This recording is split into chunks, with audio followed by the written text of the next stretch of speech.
Ini saya dianggap sesat. Memang saya sesat kok. Tanpa saya sesat, nggak mungkin saya belajar atau dongeng tentang ini. Kalau sudah nggak sesat, ngapain dongeng? Apalagi orang katanya berilmu, yang diklaim ulama. Itu sebenarnya bukan berilmu. Orang yang masih sesat.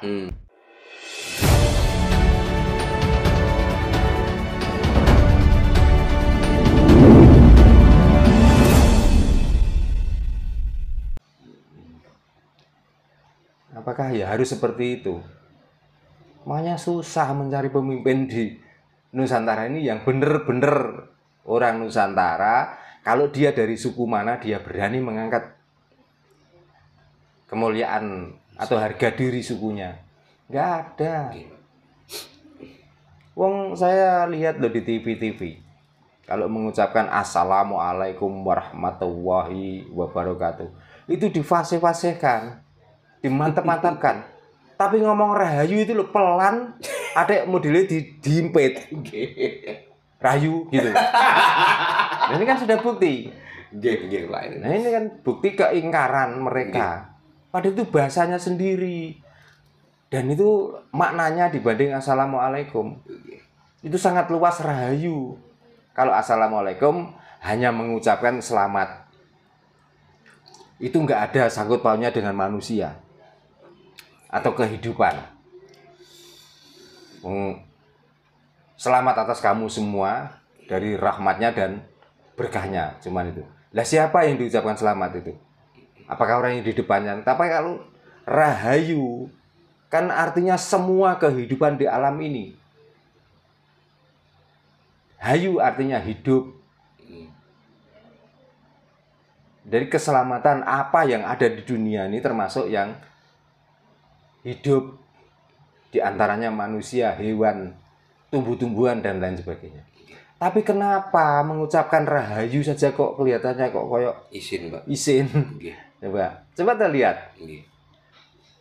Mengucapkan salam yo fasih yo banter.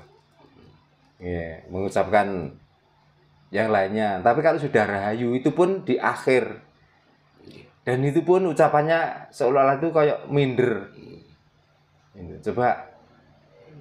Tapi lumayan saat ini sudah ada pemimpin kita itu yang mengucapkan rahayu daripada dulu sama sekali tidak. Padahal di Suriname, Pak, bahasa Jawa itu dijadikan salah satu bahasa nasional di sana. Dan kebanyakan orang Suriname juga masih melaksanakan ajaran-ajaran Jawa. Ya, buktinya apa? Orang Suriname satu pun nggak ada yang meninggalkan bakar menyan. Nah, dua, sampai identitas orang Jawa, orang Suriname mau presidennya, mau pejabat menteri maupun semuanya pakai blangkon. Nah di sini pakai blangkon itu kalau ada acara-acara kenegaraan besar. Kenapa kalau keseharian pakai blangkon kok enggan? Diguyu, kok sungkan? Nah, ini. Nah kalau nggak kita, walaupun kita itu orang kecil, kita nggak punya pendukung dan tidak punya teman. Makanya saya itu bagaimanapun karena ini adalah budaya leluhur kami. Ya tetap saya lestarikan. Walaupun hari ini saya nggak pakai blangkon. Saya tetap kemana saja di mobil saya itu pasti ada blangkon. Begitu turun dari mobil ya saya pakai. Ini bukan identitas saja, ya. Tapi inilah jiwa saya. Daripada saya nanti pakai serban, pakai kupluk putih dan lain sebagainya. Tidak ada artinya pakai serban, pakai kupluk. Blangkon itu kalau menurut kakek saya dulu itu katanya gamblang ake lelakon. Gamblang ake lelakon. Nah ini kan jelas. Kalau sorban artinya apa? Coba. Apalagi bahasanya kupluk. Nah, coba. Nah, kupluk itu mungkin salah dari kata nulis. Sebenarnya kan koplak. Kamu jadi kupluk. Iya, koplak. Seharusnya kita ini malu Pak sama orang Suriname, Pak, sebetulnya. Ya Suriname sendiri memang asalnya dari Jawa. Kenapa kita kok nggak niru orang sana? Padahal udah otomatis ini semua harus diawali dari pimpinannya. Betul Pak, betul. Pokoknya ada kerusakan di budaya-budaya Nusantara. itu sumbangsih terbesar itu dari pemimpin. Masalahnya orang-orang pinggiran, orang-orang pelosok itu masih melestarikan, tapi melestarikannya itu sak-sae, dalam arti sak-sae karena tidak ada dukungan dari pucuk pimpinan itu tadi. Coba seandainya orang yang berkuasa, yang mempunyai pengaruh besar di dalam masyarakat, setiap kegiatan apa, enggak hanya satu golongan saja yang harus didukung, sama rata didukung. Mungkin orang-orang Jawa juga sebenarnya enggak aras-arasen kok. Nah, yang membuat aras-arasen kan mengadakan ini, belum apa sudah ada fatwa ini haram, ini musyrik, dan lain sebagainya. Enggak mengadakan sudah merasa contohnya manganan di sumur atau di sendang. Sekarang sampai orang itu kadang-kadang aras-arasen untuk mengadakan manganan itu atau untuk membawa nasi ke sumur atau sendang itu. Karena apa? Sekarang kelihatannya yang terbaik membawa nasi, bancaan apapun harus di tempat-tempat bangunan yang megah, dibangun oleh ajaran yang baru itu, termasuk di masjid atau di mushola. Pertanyaannya gini, besar mana jasa sumur atau sendang kuno, sendang lawas dibanding adanya mushola dan masjid sekarang? Coba, kalau sendang dan sumur masa lalu itu menghidupi orang satu desa loh. Betul Pak, itu Pak. Sampai kita itu ada, sampai di dalam satu desa yang tadinya hanya sedikit sampai menjadi berkembang banyak, sampai beranak pinang. Itu kan karena jasa sumur itu yang mengeluarkan sumber yang untuk minum, untuk mandi, untuk menghidupi hewannya, untuk mengairi sawahnya, untuk mengairi kebunnya. Kan dari sumber sendang atau sumur yang sekarang sudah dilupakan itu.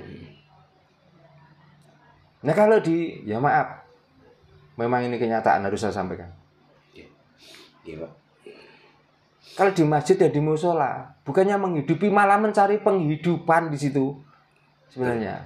Tapi kenapa itu yang dipuja-puja, sumur dan sendang dilupakan, bahkan kalau datang ke situ seolah-olah kita itu menyembah pohon, seolah-olah kita itu menyembah batu.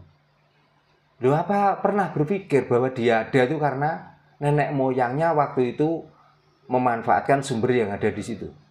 Loh, kita tinggal menghargai, kita tinggal melestarikan saja kok. Terus tiba-tiba kita itu, wah, itu ajaran kuno, Ajaran sesat. ya, ajaran sesat. Kita diajari menyembah setan. Mana ajaran yang bisa menyembah setan kecuali orang Jawa? Wong agama lain itu membenci setan. Betul. Nah, orang sini bukannya menyembah lagi, orang sini itu masih memberi makan setan. Loh, ini nih ajaran adiluhung nggak mungkin dong. Betul Pak. Agama dari luar itu semuanya membenci setan. Orang Jawa itu mencintai setan kok. Itulah letak welas asih wong Jawa, bukan hanya pada manusia saja. Sampai setan pun dengan membakar kemenyan katanya memberi makan setan. Dengan kita orang Jawa mestinya berterima kasih. Ngatasi awak dhewe kawulane Gusti wae iso ngewangi makani ciptaane Gusti sing bernama setan. Sebenarnya kan kita itu harus bersyukur. Nah, ajaran-ajaran orang luar semuanya diajak untuk membenci setan. Padahal Tuhan tidak menciptakan jin dan manusia hanya untuk mengabdi atau untuk melakukan sesuai dengan perilaku antara jin dan manusia, atau jin, kalau jin yang melakukan tugas jin, kalau manusia ya melakukan tugas manusia. Nah, kok terus kita diajak membenci salah satu ciptaannya? Pertanyaannya, nah inilah ajaran pengkhianat namanya. Setan mana yang harus dibenci Pak? Kan seperti itu pertanyaannya. Oh, saya tuh kepengen ketemu setan dan kepengen ngobrol sama setan. Ini sampai sekarang lu belum bisa. Belum pernah Pak ya? Belum pernah. Padahal sudah kepengen ini. Dan saya tuh rindu. Gitu loh. Masalahnya apa? Kalau saya itu menjadi teman setan, kalau sampai nanti ada benar-benar ada neraka, mungkin saya selamat karena setan berasal dari api. Nah, kalau berteman dengan Api aman. sumbernya api, Aman. aman. Makanya saya tidak pernah berharap masuk surga. Saya kepingin masuk neraka. Dan pengen punya teman Nah, setan. itu. Makanya saya dianggap sesat. Memang saya sesat kok. Tanpa saya sesat, nggak mungkin saya belajar atau dongeng tentang Nggih. ini. Kalau sudah nggak sesat, ngapain dongeng? Apalagi orang katanya berilmu, yang diklaim ulama. Itu sebenarnya bukan berilmu. Orang yang masih sesat.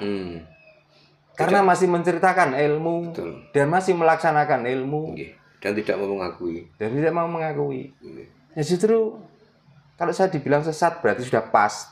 Matoh, sip. Cip. Saya sesat. Nggih. Saya kafir. Saya kafir. Saya musyrik. Iya, masalahnya apa? Kok saya itu kafir? Sampai saat ini saya merindukan yang saya sembah, saya belum pernah ketemu. Betul. Dua, tentang setan yang dibenci orang lain. Setan yang dimusuhi orang lain. Saya juga kepingin ketemu, belum ketemu. Belum pernah ketemu. Makanya saya masih kafir. Nggih. Saya masih sombong, kepingin ketemu dua-duanya. Nggih. Biar tahu Pak ya. Walaupun ada orang mengatakan nggak mungkin kalau nggak mati. Hidup aja nggak ketemu kok nunggu mati. Mati ya malah bubar pisan ra ketemu. Malah konyol Pak. Iya.